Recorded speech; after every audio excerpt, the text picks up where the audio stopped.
Hare Nama Hare Nama eva kevalam Kalo nasteva nasteva nasteva gatiranyata Hare Nama Hare Nama eva kevalam Kalo nasteva nasteva nasteva gatiranyata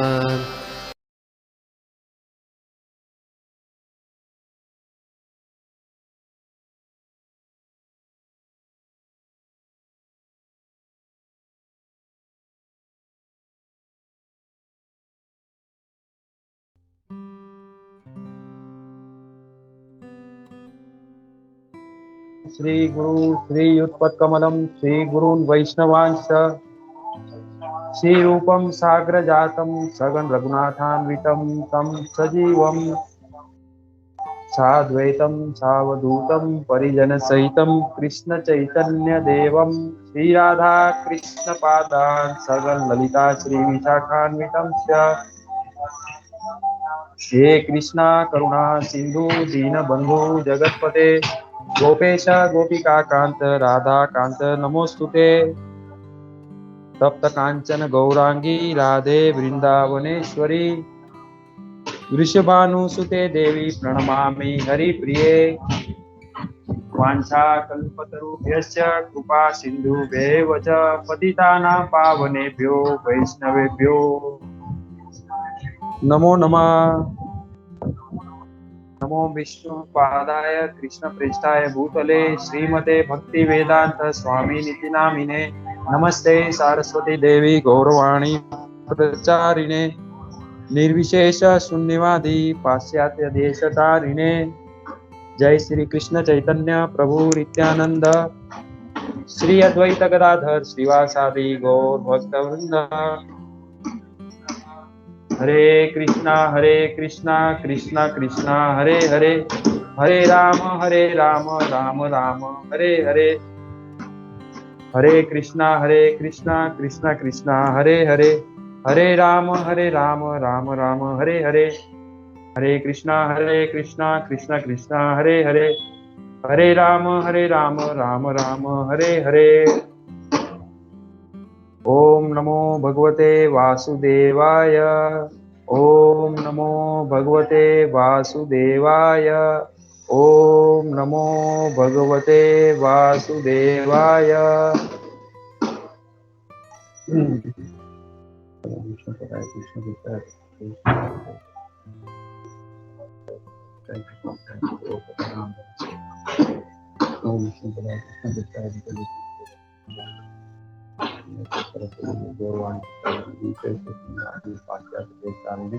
मुखम करोति वाचाल श्री गुरु दीनतारिणं परमानंदं माधवं श्री चैतन्य ईश्वरं कथंचन स्मिते यस्मिन् दुष्करं सुकरं भवेत् विस्मृतिं विपरीतं स्यात् श्री चैतन्यं नमामि तम्। हरे कृष्णा। आवाज बराबर आ रहा है?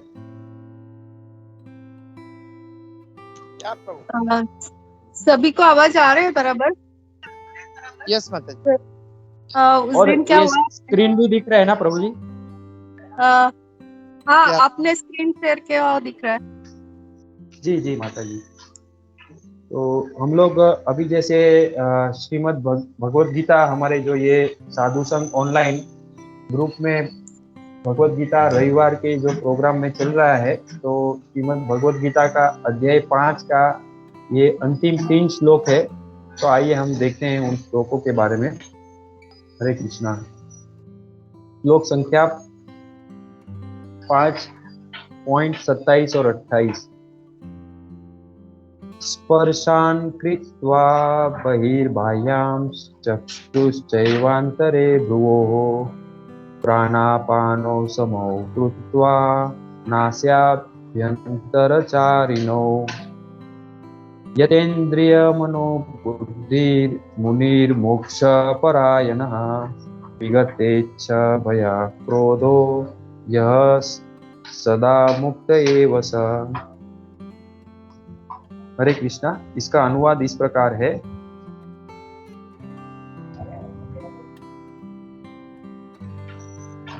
समस्त इंद्रियों विषयों को बाहर करके दृष्टि को बाहों के मध्य में केंद्रित करके प्राण तथा अपान वायु को नथुनों के भीतर रोककर और इस तरह मन, इंद्रियों तथा बुद्धि को वश में करके जो मोक्ष को लक्ष्य बनाता है, वह योगी इच्छा, भय तथा क्रोध से रहित हो जाता है। जो निरंतर इस अवस्था में रहता है वह अवश्य ही मुक्त है।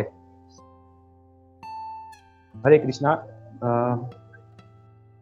तो हम अभी ये जो भगवत गीता का जो अध्याय 5 है, ये विशेषतः कर्म योग के बारे में बताया जा रहा है, कृष्ण भावनामृत कर्म के बारे में। तो हम इसमें देख रहे हैं अंत के जो 2 श्लोक हैं वो देख रहे हैं। तो इसमें 2 श्लोक साथ में दिए गए हैं। तो मैं थोड़ा ये प्रयास करता हूँ, ये मैंने थोड़ा एक प्रेजेंटेशन बनाया है मोबाइल से, तो ये कुछ अगर बराबर नहीं तो प्लीज बताना, तो मुझे थोड़ा, क्योंकि ये मैं फर्स्ट टाइम ऐसा कर रहा हूँ। हरे कृष्णा। तो ये जो श्लोक है, ये श्लोक में विशेषतः योग के बारे में बताया गया है। जैसे भगवत गीता के 6ठे अध्याय में योग के बारे में भगवान और विस्तार रूप से अर्जुन को बताएंगे, लेकिन यहाँ पे कुछ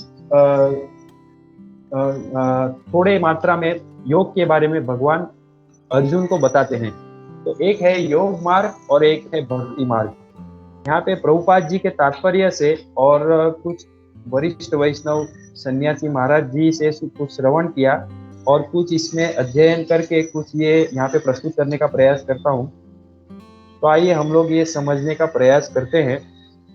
इस श्लोक में, इन 2 श्लोकों में खास हमें ये योग मार्ग के बारे में और भक्ति मार्ग के बारे में समझ में आता है। इससे हमें भगवान अर्जुन को ये बताते हैं कि ये करके इसका लक्ष्य क्या है। तो लक्ष्य तो जैसे हमने यहाँ पे एक देखा कि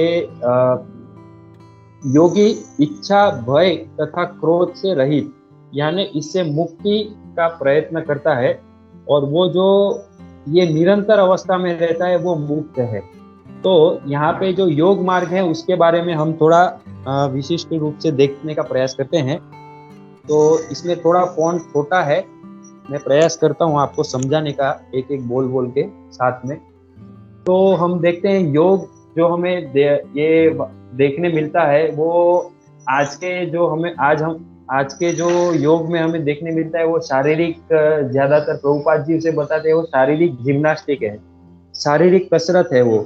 लेकिन जो योग है, वो योग जो है वो अष्टांग योग का अभ्यास होता है वो। और ये अष्टांग योग क्या होता है? अष्टांग योग में 8 विधियां हैं, जैसे कि यम, नियम, आसन, प्राणायाम, प्रत्याहार, धारणा, ध्यान तथा समाधि में ये अष्टांग योग विभाजित किया गया है। अब ये योग है, वो योग में क्या करने की विधि है, क्या इसका हेतु है?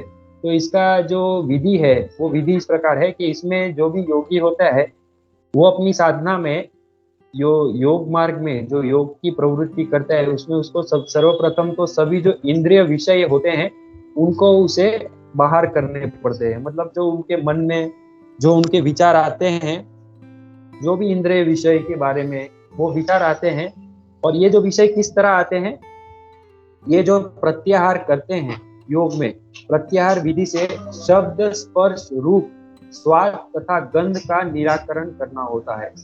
यानी शब्द यानी हम जो अपने कान से जो श्रवण करते हैं शब्द, बाद में स्पर्श जो हम त्वचा से हम लोग स्पर्श करते हैं, जो उसकी अनुभूति होती है। रूप यानी हम जो अपने नेत्रों से हम जो दर्शन करते हैं वो रूप की हमें जो अनुभूति होती है। स्वाद हम जो जीवा से चखते हैं उसकी जो अनुभूति होती है। और गंध यानी हम जो नाक से हमें जो ये सूंघने गंध मिलती है उससे हमें अनुभूति होती है। तो योग मार्ग में सर्वप्रथम तो ये जो इंद्रिय विषय होते हैं इससे उन्हें बाहर करना पड़ता है। और ऐसा कैसे हो सकता है? तो यहाँ पे जो तात्पर्य में बताते हैं प्रभुपाद जी कि दृष्टि को भौहों के मध्य में केंद्रित करके, मतलब जो हमारी आंख के ऊपर जो दो भौहें होती है, उनके मध्य में जो केंद्र बिंदु है वहां पे केंद्रित दृष्टि को करनी पड़ती है। बाद में प्राण तथा अपान वायु को नथुनों के भीतर रोककर, मतलब जो प्राण हमारे शरीर में विभिन्न प्रकार की वायु चलती है, तो उसमें से ये जो दो वायु है, प्राण और अपान वायु, जो वो दोनों वायु को नथुनों से उन्हें रोक के रखना पड़ता है। ये योग मार्ग है। और इसमें लक्ष्य क्या होता है? इसमें मोक्ष की प्राप्ति, मोक्ष का लक्ष्य बनाना होता है। मोक्ष यानी क्या है? यहाँ पे ये जो श्लोक के अनुसार इच्छा, भय तथा क्रोध से रहित हो जाता है। मतलब ये जो योग मार्ग है, इसमें से भी ये जो श्लोक से भगवान कृष्ण अर्जुन को ये योग मार्ग उस समय में उनको बता रहे हैं। और अभी का जो समय है, इसमें ये योग मार्ग करना थोड़ा कठिन है। लेकिन ये जो योग मार्ग है, तो एक प्रश्न ये उठ सकता है कि कलयुग में हम लोग के लिए क्या सरल मार्ग है? तो यहाँ पे हम देखते हैं ये जो भक्ति मार्ग है वो एक सरल उपाय है। अब इसमें क्या है हम देखने का प्रयास करते हैं। इसमें बताते हैं कृष्ण भावनामृत में रत होने पर मनुष्य तुरंत ही अपनी आध्यात्मिक स्वरूप को जान लेता है। अभी इसमें अपने आध्यात्मिक स्वरूप क्या है, ये हम जैसे हमने अनुभव किया होगा। हम जब भी साधु संघ में जाते हैं, भक्तों का संग करते हैं, सत्संग में जाते हैं, तो सर्वप्रथम हमें हमारा जो आध्यात्मिक स्वरूप, यानी हम ये शरीर नहीं, हम ये आत्मा है, वो हमें ज्ञात होता है। और ये जो भौतिक जीवन है वो नश्वर है और ये शाश्वत नहीं है, इसकी भी हमें ज्ञात होती है, ज्ञान, इसका भी हमें ज्ञान मिलता है। फिर इसके बाद क्या होता है? जिसके पश्चात भक्ति के द्वारा वह परमेश्वर को समझता है।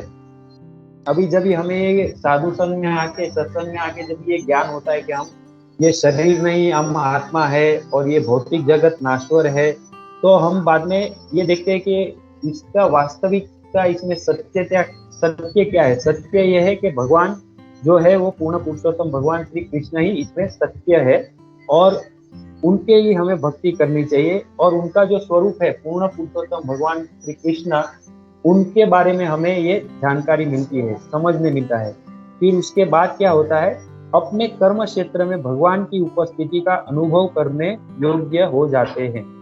अभी जब भी हम सत्संग में जाते हैं और फिर हमें जब भगवान के बारे में पता चलता है, तो हम सत्संग में जाके थोड़ी साधना करते हैं, सेवा करते हैं, भगवान के लिए कार्य करते हैं। तो जो हमारा कर्म हो जाता है वो भगवान की उसमें प्रसन्नता और भगवान की उसमें उपस्थिति का हमें अनुभव होता है।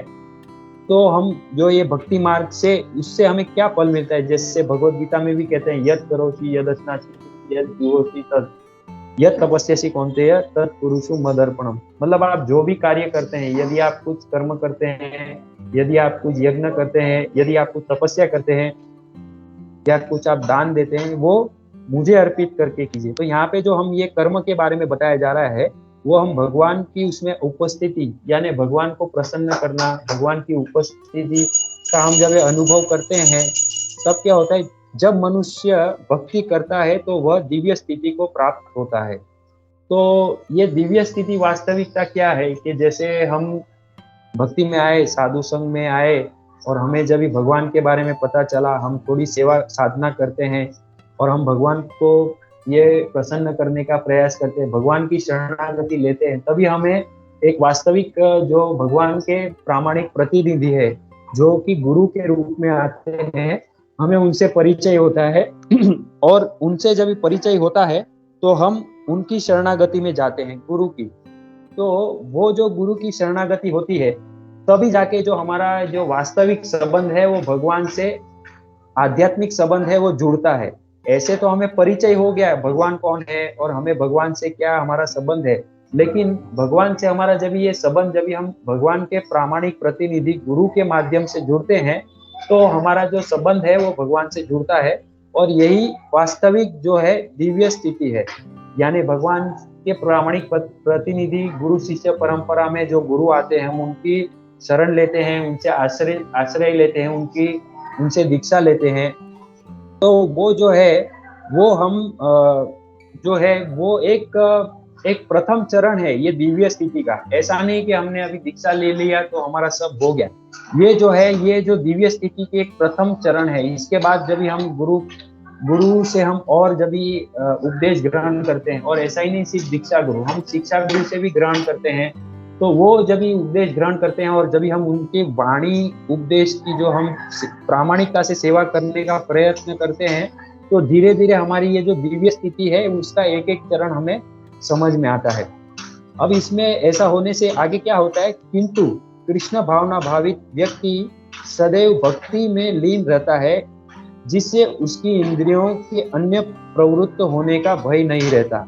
अभी ये देखे, अभी जब ये संबंध दिव्य भगवान से दिव्य संबंध में स्थापित होता है, भगवान की सेवा करता है, साधना करता है, और जब भी साधु संग करता है, तो तभी उसे एक उच्चतर आनंद का अनुभव होता है। परम दृष्टा निवर्तन्ते, जैसे एक जो कम आनंद की बात होती है, जैसे वो अभी कहीं पे जा रहा है और उसे एक, मान लीजिए कि एक 10 रुपए की वस्तु मिल गई, तो उसमें उसको जितना आनंद मिला, और उसको अगर 1 करोड़ रुपए की वस्तु मिल गई तो वो 10 रुपए की वस्तु में उसका इतना वो मन नहीं लगेगा। तो उसी तरह यहाँ पे जो हम देखते हैं, ये जो योग पद्धति है, ये योग पद्धति में यहाँ पे बताया जा रहा है कि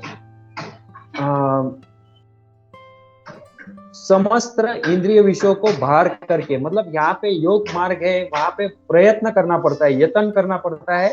जो इंद्रिय विषय है उससे हमें मुक्त होके फिर हमें ध्यान केंद्रित करके प्राण और अपान वायु को रोक के प्रयास करना पड़ता है, तब जाके इच्छा, भय तथा क्रोध से हम मुक्त हो सकते हैं। लेकिन यहाँ पे भक्ति मार्ग इतना सरल है कि जब भी हम ये प्रयत्न करते हैं, साधुओं के संग में आके, सत्संग में आके, सेवा करके, साधना करके, और भगवान के प्रामाणिक प्रतिनिधि के शरण में आके, तो हमें जो है ये उच्चतम स्वाद का अनुभव होता है, परम दृष्टा निवर्तन्ते। और इससे जो निम्न कोटि के जो ये इंद्रिय विषय है उसमें हमारी रुचि नहीं रहती।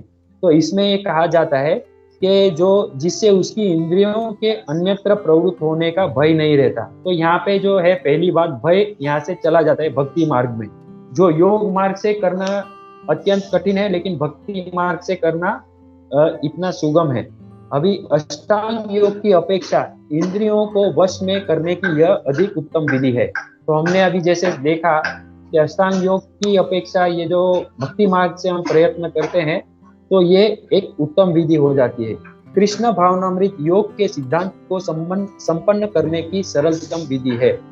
अभी हम देखते हैं, जब भी हम कृष्ण भावनामृत यानी भक्तिमय, प्रेममय भक्ति सेवा करने का प्रयास करते हैं, तो उसमें जो ये योग की पद्धति है, यम, नियम, बाद में आसन, प्राणायाम, प्रत्याहार, धारणा, ध्यान तथा समाधि, ये सब इसमें सम्मिलित हो जाती है, और ये सरलता से हम इसमें कर सकते हैं। तो निष्कर्ष ये निकला कि जो भक्ति मार्ग है वो आज के जो समय के अनुसार, हम ऐसा नहीं कि योग मार्ग सही नहीं है, योग मार्ग भी भगवान ने बताया सही है, लेकिन थोड़ा कठिन है। और उसके तुलना में जो भक्ति मार्ग से यदि भगवान की सेवा करने जाते हैं, तो वो थोड़ा सरलतम, और जो योग से हमें जो प्राप्त होता है वो हम भक्ति से भी प्राप्त कर सकते हैं। उदाहरण में हम देखते हैं दुर्वासा मुनि और अम्बरीश महाराज जी का प्रसंग। जैसे दुर्वासा मुनि है, वे तो अत्यंत स्वरूप सिद्ध योगी थे, और उनका बहुत प्रभाव था, और उनका इतना प्रभाव था, योगी उनमें इतनी शक्तियां थी कि जैसे हम एक एरिया से, एक क्षेत्र से दूसरे क्षेत्र में जाते हैं, वैसे वे एक ब्रह्मांड से दूसरे ब्रह्मांड में विचरण करते थे। यहाँ तक कि वे तो भगवान के धाम में भी जाके आए थे। तो इतनी उनमें योगिक शक्ति थी। लेकिन एक बार हुआ कि अम्बरीश महाराज, जो भगवान के शुद्ध भक्त थे, क्षत्रिय थे वे, तो वे अपनी क्षत्रिय धर्म का भी पालन कर रहे थे, और साथ में भगवान की भी सेवा, जो निर्मल सेवा, शुद्ध भाव से सेवा कर रहे थे। सभी उनकी इंद्रियों को भगवान में लगा के सेवा कर रहे थे। लेकिन एक बार हुआ यूं कि उन्होंने एक दिवस एकादशी का व्रत किया था, निर्जल व्रत किया, और दूसरे दिन जब पारण का समय आया, तभी दुर्वासा मुनि जी उनके यहाँ आतिथ्य बन के आए, और उनकी अतिथि सेवा करने के लिए जब अम्बरीश महाराज जी ने प्रयास किया, तो दुर्वासा मुनि जी ने कहा कि मैं स्नान करके आता हूँ। और उस समय में वो जो समय था पारणा का वो जा रहा व्यतीत हो रहा था। तो अम्बरीश महाराज जी ने क्या किया, क्योंकि जो एकादशी करते हैं और वो जो पारणा समय के समय पारणा करते हैं, तो वो जो उनकी एकादशी की जो तपस्या है वो पूरी हुई, ऐसे सफल हुई, ऐसे समझी जा सकती है। तो उन्होंने क्या किया कि उन्होंने कुछ अन्न ग्रहण नहीं किया, लेकिन थोड़ा सा जल लेके उन्होंने अपना एकादशी का पारण किया। तो ये दुर्वासा मुनि इतने योगी, सिद्ध योगी थे, तो उनको पता चल गया कि अम्बरीश महाराज जी ने मुझे अर्पण करने से पहले पारणा कर दिया है। तो वे वो अत्यंत क्रुद्ध हो गए। अब देखिए यहाँ पे इतने बड़े स्वरूप सिद्ध योगी है, लेकिन उनको भी क्रोध आ गया। तो आज के जो तथाकथित योगी बाबा जी हैं, उनकी तो मतलब क्या बात कर देते हैं। यहाँ पे दुर्वासा मुनि है, उनको क्रोध आ गया, और वे जब ही अम्बरीश महाराज जी के पास आए, तो उनको उन्होंने क्रोध से उन्होंने दुर्वासा मुनि ने अपने बाल में से एक बाल निकाल के ऐसा पृथ्वी पे डाला, और उसमें से एक भयंकर राक्षस हो गया जो अम्बरीश महाराज जी को मारने आया। अभी अम्बरीश महाराज जी जो है ये परम सिद्ध भक्त हैं, और वे पूरी तरह विनम्र भाव से उनको थोड़ा भी भय नहीं था, और उन्होंने दंड दिया, उनको ऐसे हाथ जोड़ के वो स्वीकार कर लिया। और जब ये देख के भगवान के जो हाथ में सुदर्शन चक्र जी थे, उनको ये देखा नहीं गया, और वे तुरंत निकल गए, और वो राक्षस को तो वध किया, और साथ में दुर्वासा मुनि जी के पीछे पड़ गए। अभी देखिए यहाँ पे दुर्वासा मुनि इतने बड़े योगी है, एक तो पहले उनको क्रोध आया, अभी उनको वो सुदर्शन चक्र से भय हुआ, तो वे वहां से भागे और शिव जी के पास गए, ब्रह्मा जी के पास गए। फिर बाद में वे भगवान के भी पास गए, लेकिन भगवान ने बताया कि ये आपने मेरे भक्त का अपराध किया है, तो आपको उनके पास ही जाना पड़ेगा, तो ही आपको सुदर्शन चक्र क्षमा दे सकता है।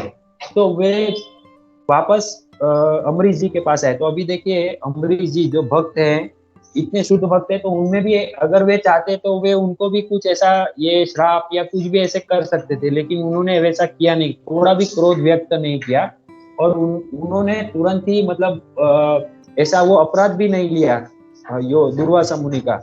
और वहां से सुदर्शन चक्र जी बाद में शांत हो गए, और दुर्वासा मुनि फिर वहां से बच गए। और उन्होंने मतलब ये जो प्रसंग है, इससे हमें देखने मिलता है कि योग मार्ग जो है इसमें ये गारंटी नहीं है, लेकिन भक्ति मार्ग जो है इसमें ये गारंटी है कि एक ना एक दिन हम भी जो ये यहाँ पे हमने जो देखा था, इच्छा भय तथा क्रोध से रहित हो जाते हैं। तो जो भक्ति मार्ग है उससे हम ये इच्छा भय और क्रोध से रहित हो जाते हैं। तो ये जो श्लोक है, ये श्लोक के बारे में थोड़ा इतना हुआ। अभी आप लोग को किसी को कोई पॉइंट ऐड करना है तो आप कर सकते हैं, बाद में हम लोग दूसरा श्लोक लेते हैं। हरे कृष्णा।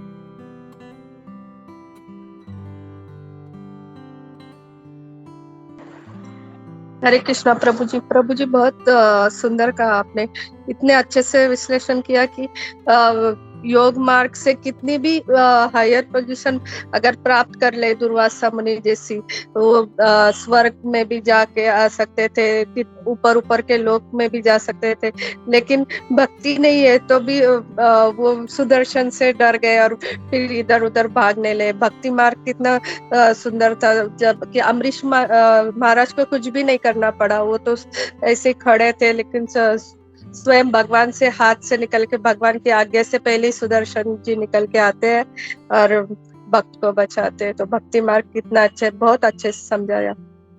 हरे कृष्णा।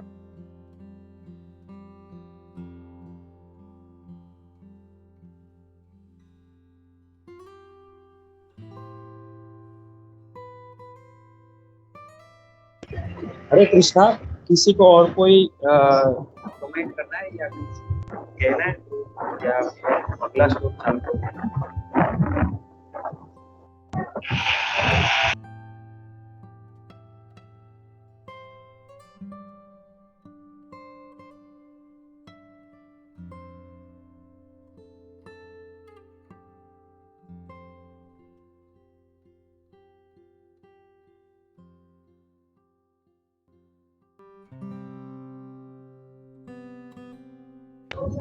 हरे कृष्णा। तो हम लोग ये कमेंट नहीं है, तो हम लोग अगला श्लोक देखते हैं।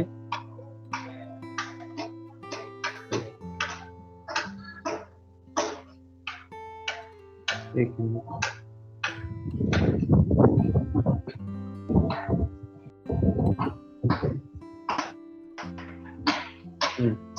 5.29 29 नंबर का श्लोक, ये बहुत ही महत्वपूर्ण श्लोक है।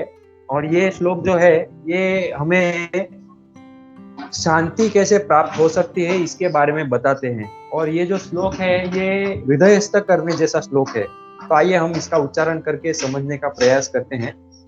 भोक्तारं यज्ञ तपसां सर्वलोकं महेश्वरं सुहृदं सर्वभूतानां ज्ञात्वा मां शान्तिं पृच्छति। भोक्तारं यज्ञ तपसां सर्वलोकं महेश्वरं सुहृदं सर्वभूतानां ज्ञात्वा मां शान्तिं पृच्छति। अनुवाद इसका इस प्रकार है।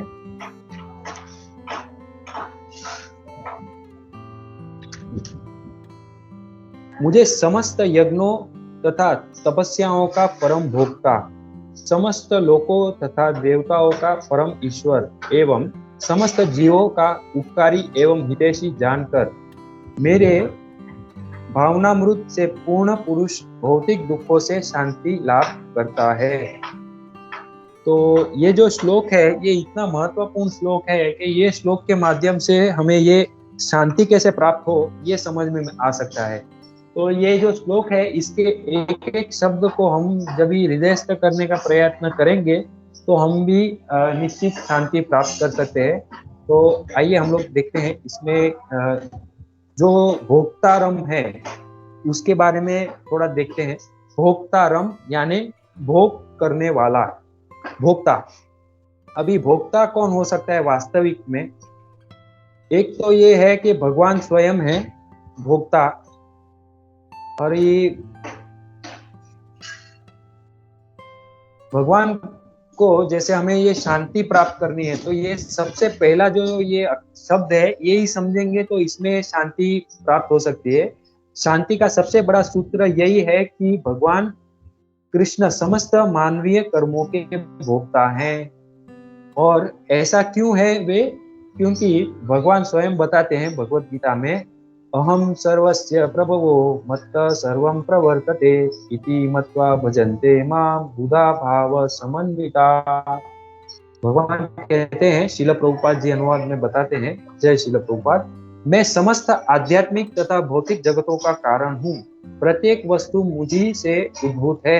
जो बुद्धिमान यह भली भांति जानते हैं वे मेरी प्रेमा भक्ति में लगते हैं तथा हृदय से पूरी तरह मेरी पूजा में तत्पर होते हैं। मतलब यहाँ पे भगवान ये एक तरह से घोषणा कर रहे हैं कि समस्त आध्यात्मिक तथा भौतिक जगत के भगवान कारण हैं और भगवान से ही ये सब उद्भूत होता है। और जो बुद्धिमान होते हैं ये भली भांति जानते हैं कि ये सब भगवान से ही उद्भूत हुआ है, तो इसी से वे भगवान की प्रेमा भक्ति में लगते हैं, जिससे उनके हृदय में पूरी तरह भगवान की सेवा के लिए वे तत्पर होते हैं। लेकिन आज के जो हम ये कलयुग में देखते हैं लोग इससे विपरीत करते हैं। क्यों इससे विपरीत करते हैं? क्योंकि वे स्वयं को भोक्ता समझते हैं, लेकिन वास्तविकता में मनुष्य या कोई भी जीवात्मा भोक्ता नहीं है। यदि वो भोक्ता अपने आप को समझता है लेकिन वो भोक्ता नहीं, वो भोग्य है। ये लेकिन यदि वो अपने आप को भोक्ता है तो उसे क्या परिणाम मिलता है वो भी भगवान भगवत गीता में बताते हैं। यही संस्पर्श जा भोगा दुखा योनय इवाते आद्यंतवंत कौन्तेय न ते शूरमते बुधा। भगवान बताते हैं, शिल प्रभुपाद जी अनुवाद में बताते हैं, जय श्री प्रभुपाद, बुद्धिमान मनुष्य दुख के कारणों में भाग नहीं लेता जो कि भौतिक इंद्रियों के संसर्ग से उत्पन्न होते हैं। हे कुंती पुत्र, ऐसे भोगों का आदि तथा अंत होता है, अतः चतुर व्यक्ति उनमें आनंद नहीं लेता। अभी यहाँ से हमें एक बहुत ही महत्वपूर्ण एक ये बात समझने मिलती है। यदि हम अपने आप को भोक्ता समझते हैं तो हम जो इंद्रिय विषय करते हैं, एक तो पहले उसका तो आदि होता है और अंत होता है। और अगर हम उसे भोगने का प्रयास करते हैं तो उससे हमें दुख की प्राप्ति होती है। एक उदाहरण के रूप में हम समझ सकते हैं कि एक बहुत बड़ी कंपनी है, और वो कंपनी को जिसने खोला वो फाउंडर उसके जो सेठ हैं, जिसने शुरुआत से कंपनी चालू की, और अभी इतने साल के बाद कंपनी इतनी बड़ी हो गई तो इसमें विभिन्न अलग अलग कर्मचारी आ गए, तो उसके जो कंपनी के जो स्वामी मालिक है, ओनर है, वो कंपनी जिसने शुरू की वही है, लेकिन जब भी वो मालिक होते हैं, वो जब भी कर्मचारियों को अलग अलग जिम्मेदारी देते हैं तो वो कुछ सीमित भोक्ता होते हैं। वो उनकी उतनी जिम्मेदारी अधिकारियों की, वो उनके हक होते हैं वो। लेकिन यदि कोई कंपनी में देखा जाए, यदि कोई एक ऑफिस में स्टाफ काम करता है और उसने जो उसकी सीमा से ज्यादा, यदि उसने कुछ ऐसे यदि उसे कहा गया कि आपको ऑफिस में इतने समय काम करना है 8 घंटा, लेकिन वो 8 घंटा की जगह वो काम में चोरी करता है या ऐसा 5 घंटा काम करके चला जाता है, तो उसको उसका परिणाम भी भुगतना पड़ता है। लेकिन जो सेठ होते हैं उनको वो बाध्य नहीं होते कि उनको उनका 8 घंटा मतलब उनको 8 घंटा उनको आना ही है, उनकी मर्जी है, वो 2 घंटा भी आके कर सकते हैं या 5 घंटा भी काम कर सकते हैं, तो उनको उनसे कोई बाधित नहीं है। क्यों? क्योंकि उन्होंने ही वो कंपनी बनाई है। तो उसी तरह ये जो पूरा भौतिक जगत है, जैसे हमने पूर्व के श्लोक में देखा, वो स्वयं भगवान ने ही बनाई है और उन्होंने बनाई है, इसके लिए वो उसके भोग्य है, वो भोगता है और वे जैसे चाहे वैसे वो भोग कर सकते हैं, उनको कुछ उसमें उनको परिणाम नहीं आएगा। लेकिन हम यदि उसको भोग करने जाएंगे तो जैसे ये श्लोक में देखा, एक तो वो भोग करना, क्योंकि वो जो कर्मचारी है उसको तो पूरी अथॉरिटी नहीं है, वो तो थोड़ा ही, उसे थोड़ा मिलेगा भोग करने को और थोड़ा उसका टाइम हो जाएगा तो पूरा हो जाएगा। उसी तरह यहाँ पे भी हम थोड़ा भोग करने जाएंगे तो वो थोड़ा ही है, मतलब उसका आदि भी है और उसका अंत भी हो जाएगा, और वो भोग करने जाएंगे तो हमें उसमें दुख भी प्राप्त होगा। तो जो चतुर व्यक्ति है वो उनमें आनंद नहीं लेता। क्यों आनंद नहीं लेता? क्योंकि यहाँ पे प्रभुपाद जी तात्पर्य में बताते हैं, जो भौतिक सुख के प्रति जितना ही आसक्त होता है उसे उतने ही अधिक भौतिक दुख मिलते हैं। तो ये जो हमें शांति प्राप्त करनी है, तो उसमें जो ये पहला जो अक्षर है भोक्तारम, तो ये भोक्तारम हमें समझने के लिए ये जो है, ये बहुत महत्वपूर्ण सूचना प्रभुपाद जी देते हैं कि जो भौतिक सुख के प्रति जितना ही आसक्त होता है उसे उतने ही अधिक भौतिक दुख मिलते हैं। तो ये जो शांति का विपरीत है दुख, तो हमें अगर दुखी नहीं होना है तो ये हम मतलब समझ सकते हैं कि हम भौतिक सुख के पीछे नहीं, हम भगवान की सेवा, जैसे भक्ति मार्ग में हमने देखा था कि भगवान की प्रसन्नता के लिए कार्य करेंगे तो हम शांति को प्राप्त कर सकते हैं। ये एक पहला जो शब्द है। अभी आइए हम देखते हैं जो भोक्तारम यज्ञ, यज्ञ में क्या है। यहाँ पे एक जो कई लोग भी ऐसा भी कहते हैं, यज्ञ के पहले एक बहुत लोग ऐसे भी कहते हैं कि ये भगवान करते हैं तो हम भी क्यों ना करें ऐसा। तो उनके लिए ये यहाँ पे भगवान श्री कृष्ण हमको ये उदाहरण देते हैं कि भगवान श्री कृष्ण जो भी करते हैं, यदि वे माखन चुराते हैं तो वो माखन चोर के नाम से जाने जाते हैं, यदि वे युद्ध भूमि से भागते हैं तो वो रणछोड़ के नाम से भी जाने जाते हैं। मतलब जो भी कार्य भगवान करते हैं उनकी महिमा ही होती है। लेकिन यदि कोई व्यक्ति उनका अनुकरण करना जाए तो उसे, यदि वो चोरी करेगा तो उसे दंड मिलेगा, या तो ऐसा कोई अपने कर्तव्य से भागेगा तो उसकी निंदा होगी। तो यहाँ पे भी मतलब ये उनके लिए है जो ऐसा कहते हैं कि भगवान करते हैं तो हम क्यों नहीं करते। लेकिन भगवान यदि करते हैं तो उसमें भी उनकी महिमा ही होती है। लेकिन हम यदि करने जाएंगे तो हमें दंडित किया जाएगा या तो हमारी निंदा होगी। तो इससे भी ये साबित होता है कि हम भोक्ता नहीं है, हम भोग्य है, और हम सेवक का कार्य कर सकते हैं। तो आइए हम अभी देखते हैं यज्ञ के बारे में। भोक्तारम यज्ञ, तो यज्ञ वास्तविक क्या है वो भगवान भगवत गीता में कहते हैं, यज्ञ अर्थ कर्मण्यत्र लोकोऽयं कर्म बंधना तदर्थम कर्म कौन्तेय मुक्त संग समाचर। श्री विष्णु, ये अनुवाद श्रील प्रभुपाद जी बताते हैं, श्रील प्रभुपाद जी की जय। श्री विष्णु के लिए यज्ञ रूप में कर्म करना चाहिए, अन्यथा कर्म के द्वारा इस भौतिक जगत में बंधन उत्पन्न होता है। अतः हे कुंती पुत्र, उनकी प्रसन्नता के लिए अपने नियत कर्म करो, इस तरह तुम बंधन से सदा मुक्त रहोगे। अभी यहाँ पे जो ये यज्ञ के बारे में बताया जा रहा है, वो यज्ञ वास्तविक क्या है? तो यज्ञ जो है ये यहाँ पे बताते हैं श्रील प्रभुपाद जी, सारे यज्ञ भगवान विष्णु की प्रसन्नता के लिए हैं, यानी भगवान श्री कृष्ण की प्रसन्नता के लिए, जैसे हमने ये देखा। और यहाँ पे वेदों में भी इसका आदेश है, यज्ञो वे विष्णु। दूसरे शब्दों में, चाहे कोई निर्दिष्ट यज्ञ संपन्न करे या प्रत्यक्ष रूप से भगवान विष्णु की सेवा करे, दोनों से एक ही प्रयोजन सिद्ध होता है। अतः जैसा कि इस श्लोक में संस्तुत किया गया है, कृष्ण भावनामृत यज्ञ ही है। अभी मतलब यहाँ पे जो दो प्रकार के यज्ञ है, एक तो कोई निर्दिष्ट यज्ञ, यानी कोई हमें कहता है कि ये होम यज्ञ करना, या भगवान की यज्ञ से सेवा करनी, या भगवान को यज्ञ से संतुष्ट करना, वो एक यज्ञ हो गया। और ये जो दूसरा यज्ञ है, वो यज्ञ है वो भगवान विष्णु की सेवा करना, और ये प्रत्यक्ष रूप से सेवा करना।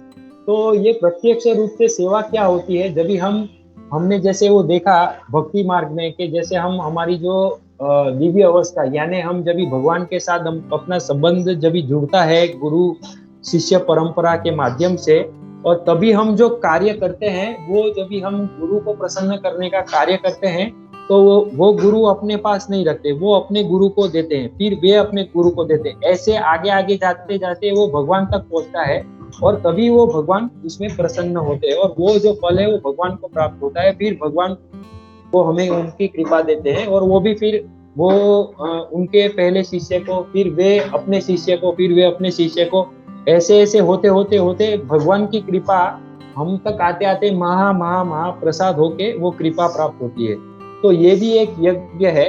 और ये जो यज्ञ है, अभी मान लीजिए कि जैसे हमने अमरीश महाराज जी के बारे में देखा, वे क्षत्रिय थे, तो उन्होंने अपने क्षत्रिय धर्म का पालन भी किया, तथा अपनी समस्त इंद्रियों को भगवान की सेवा में भी लगाए, और उन्होंने भगवान की सेवा की, तथा और जो उनके प्रजाजन थे उनकी भी सेवा की। तो इस प्रकार का जो कर्तव्य परायण कर्म होता है, वो जो है वो कर्म बंधन में हमें नहीं बांधता। और यहाँ पे बताते हैं, अतः भगवत भक्त के निर्देशन में या साक्षात भगवान कृष्ण के प्रत्यक्ष आदेश के अंतर्गत जिनके अधीन अर्जुन को कर्म करने का अवसर मिला था, मनुष्य को परिश्रम पूर्वक कर्म करना चाहिए। तो यहाँ पे ऐसा भी नहीं कि सिर्फ भगवान के प्रसन्नता के लिए कार्य करना है, तो और कोई जो कर्तव्य उसका हमें कर्तव्य की वो जिम्मेदारी नहीं लेनी है, सिर्फ ऐसे ही बैठे रहना है, ऐसा नहीं। हमें परिश्रम पूर्वक कर्म भी करना है, लेकिन उसमें ये भी ध्यान रखना है कि हम साक्षात भगवान कृष्ण के प्रत्यक्ष आदेश के अंतर्गत या भगवत भक्त के निर्देशन में, यानी जो भगवान के जो प्रामाणिक शिष्य है, जो हम साधु संग सत्संग में जाते हैं, वहां पे हमें जो उपदेश मिलता है, और उसका हम जब भी प्रयत्न करते हैं प्रामाणिकता से वो करने के लिए, तो वो भी एक प्रकार का यज्ञ हो जाता है। और उससे भगवान गुरु बाद में भगवान संतुष्ट होते हैं, और उस संतुष्टता से जब ये भगवान संतुष्ट होते हैं, तो वे जब हम पे कृपा करते हैं, जो महा प्रसाद होके हम पे आती है, तो वो एक यज्ञ संपन्न होने के समान ही कहा जाता है। अब इसमें हम एक देख सकते हैं कि यहाँ पे भी एक जो है ध्यान रखने वाली बात ये है, क्योंकि हम शांति चाहते हैं, तो शांति में हमने पहले जो देखा वो भोक्ता के बारे में देखा, अब ये यज्ञ के बारे में देख रहे हैं। तो यज्ञ में हमें शांति, एक तो ऐसा हम जब भी भगवान को जब सेवा करने का प्रयास करेंगे तो हमें शांति मिलेगी, लेकिन यदि हम इंद्रिय तृप्ति के लिए कुछ भी नहीं किया जाना चाहिए, अपितु हर कार्य कृष्ण की प्रसन्नता तुष्टि के लिए होना चाहिए। और ये जो है, यदि हम इंद्रिय तृप्ति के लिए करने जाएंगे तो भी हमें उसमें शांति प्राप्त नहीं होगी। लेकिन जब हम भगवान कृष्ण की प्रसन्नता, उनकी तुष्टि के लिए करने जाएंगे, तो हमें उसमें शांति प्राप्त हो सकती है। हम देखते हैं बाद में, इस विधि से न केवल कर्म के बंधन से बचा जा सकता है, अपितु इससे मनुष्य को क्रमशः भगवान की प्रेम भक्ति प्राप्त हो सकेगी, जो भगवत धाम को ले जाने वाली है। तो ये जो है, जब भी हमारा लक्ष्य यहाँ पे सिद्ध हो जाता है, वो जो भी देखा हमने योग मार्ग में मोक्ष का लक्ष्य था, उसमें इच्छा, बाद में भय और क्रोध से मुक्ति थी। लेकिन यहाँ पे कितना बड़ा भक्ति मार्ग का लक्ष्य है, देखिए भगवत धाम प्राप्त हो करना है हमें, तो हमें भगवत धाम प्राप्त करना है तो उसके लिए हमें यहाँ से कर्म बंधन से मुक्त होना पड़ेगा, और कर्म बंधन से मुक्त होना है तो हमें इंद्रिय तृप्ति नहीं करनी है, हमें भगवान श्री कृष्ण की तुष्टि, उनकी प्रसन्नता के लिए कार्य करना है, और वो जो कार्य करेंगे वो यज्ञ रूप में भी समान कहा जा सकता है। अभी इसमें हम उदाहरण देखते हैं।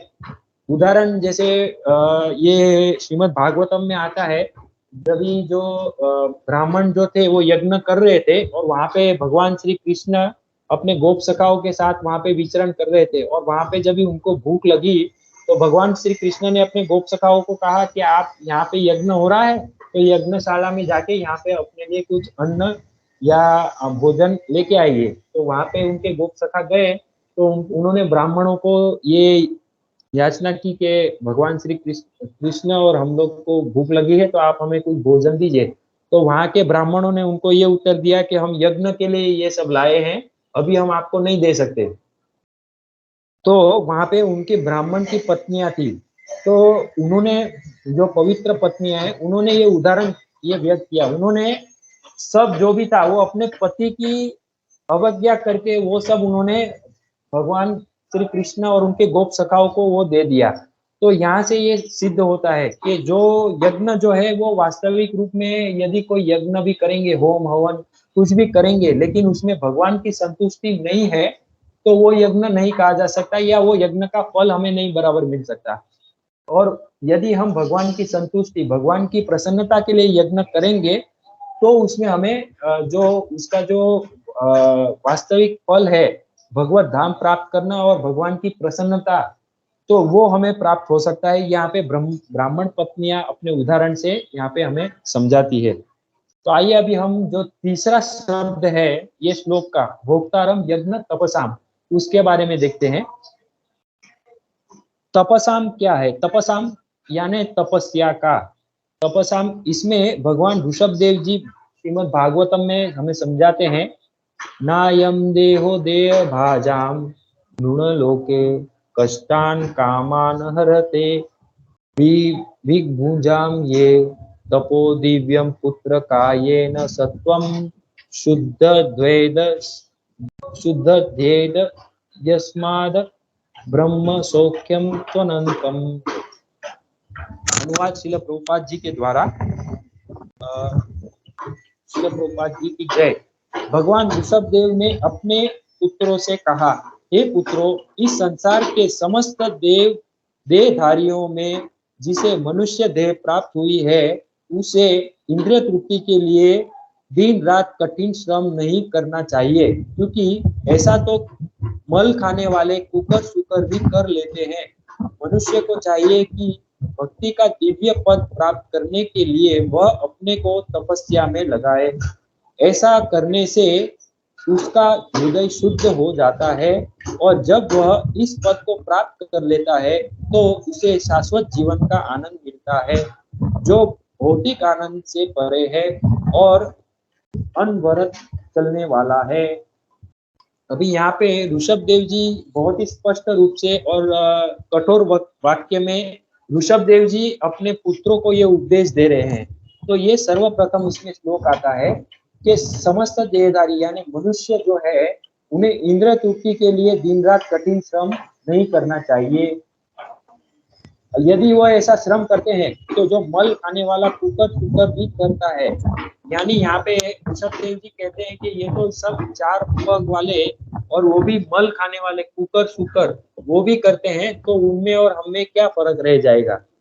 तो हमें मनुष्य को क्या करना चाहिए? तो यहाँ पे ऋषभ देव जी बताते हैं, मनुष्य को चाहिए कि भक्ति का दिव्य पद प्राप्त करने के लिए वह अपने को तपस्या में लगाए, वो अपने आप को तपस्या में लगाए।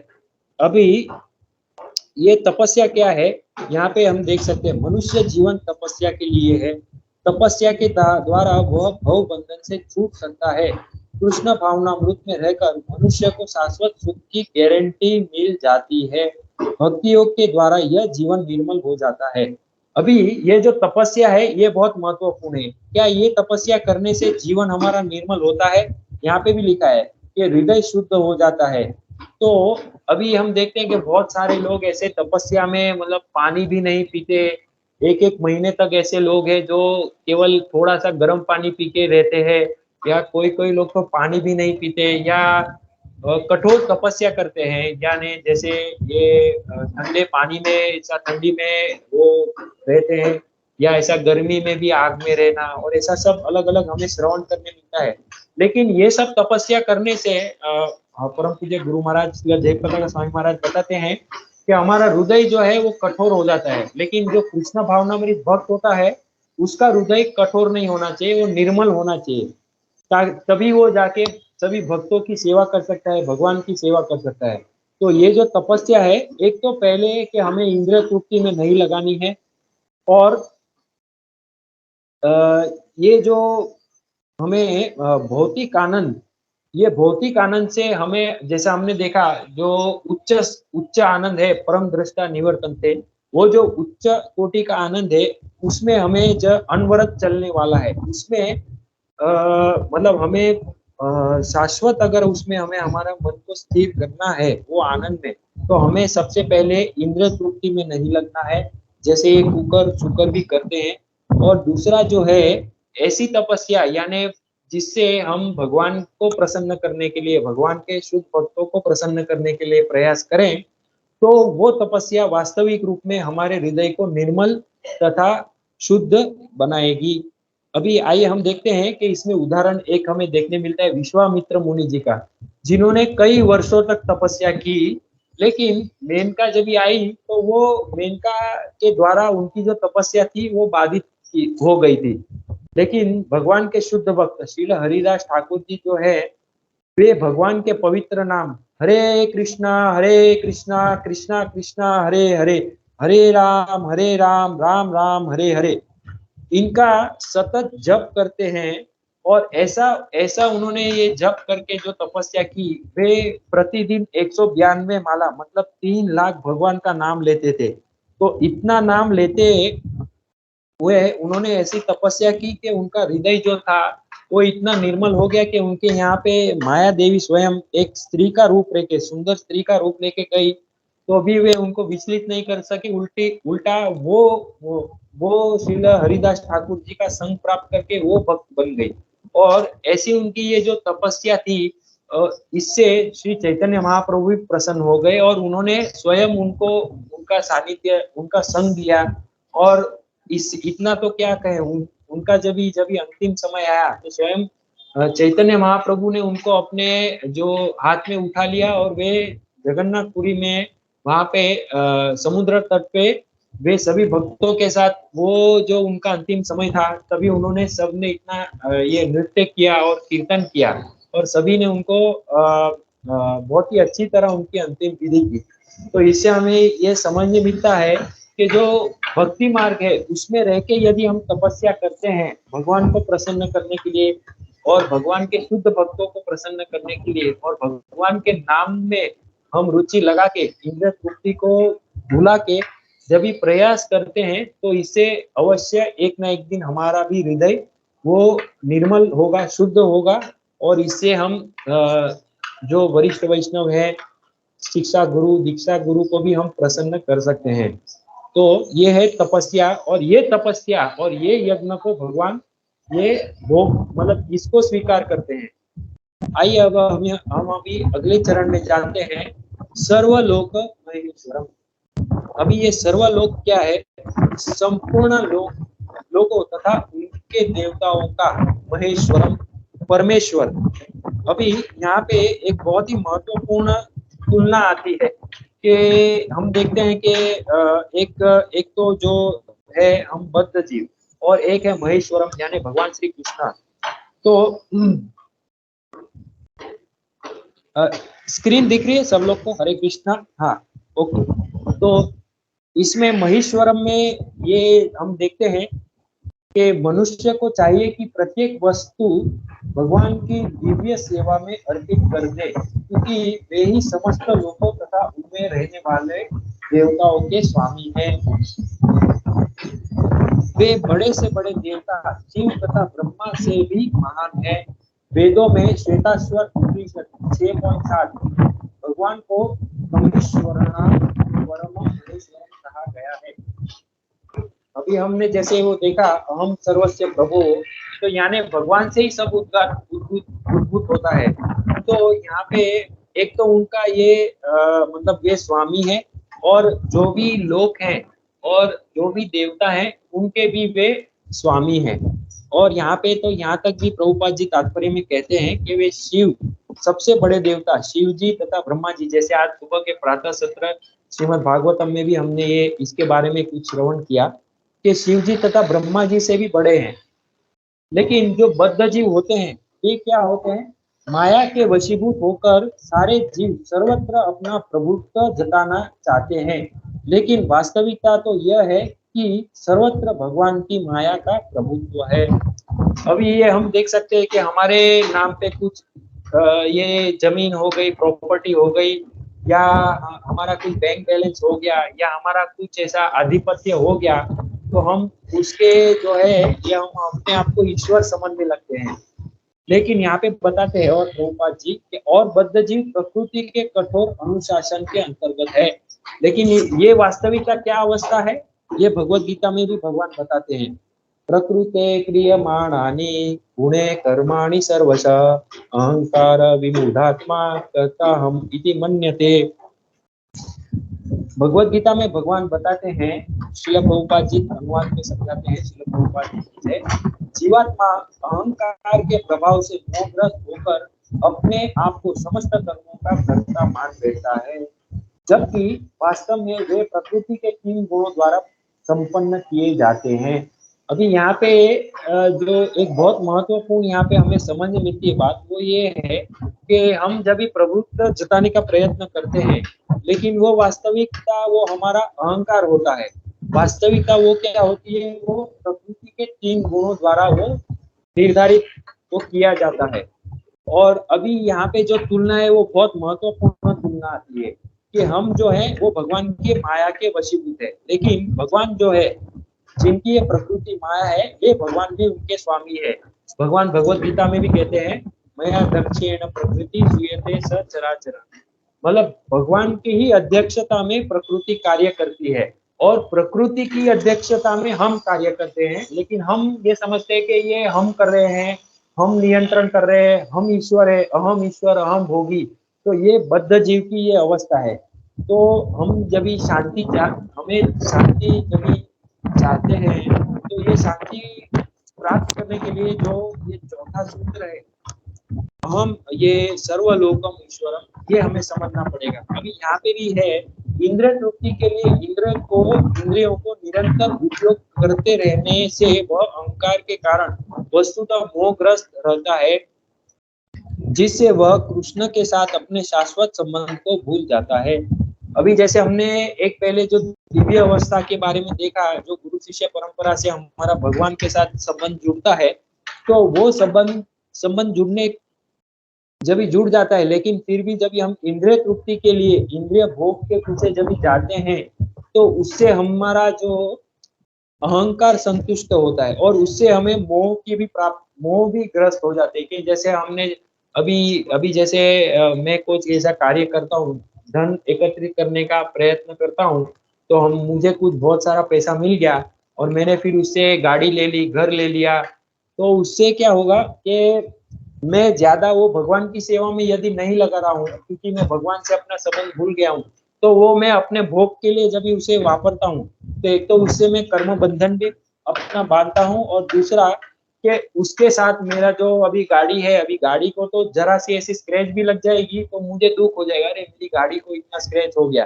वास्तविकता मुझे कुछ नहीं हुआ है, वो तो गाड़ी को लगा है, लेकिन मुझे उससे भी इतना दुख होगा कि अरे मेरी गाड़ी को ऐसा हो गया, वो हो गया।